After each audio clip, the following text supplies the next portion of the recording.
哇！呢個大廳你中唔中意呢？今日同大家執漏一套浩湖居嘅133平方嘅，直接就可以入住嘅一個4/1別墅。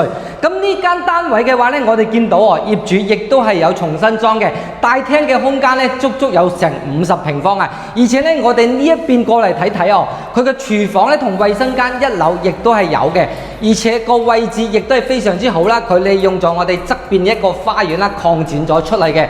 包括咧，我哋而家咧目前咧亦都係留咗有10幾平方嘅花園喺呢度非常之啱用，總價先百零萬就可以攞低啊！跟住我哋嘅視頻上去2樓、3樓睇下個戶型先。呢個戶型嘅話咧係相當之實用嘅，2樓嘅話咧係安排咗咧2間都係套房，包括咧望翻出去嘅景觀咧亦都係比較開揚啦。另外呢間套房嘅話咧，我哋亦都見到冷氣同埋嗰啲衣櫃亦都全部做好晒噶啦。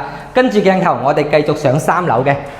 3樓嘅話呢，就係我哋嘅主人大套房啦，包括我哋呢邊贈送嘅一個大露台啊，非常之開闊咯。假如你唔介意呢條係馬路嘅話呢，咁仲加好過其他嗰啲樓對樓嘅戶型，總價先168萬就可以攞低呢套房做業主啦。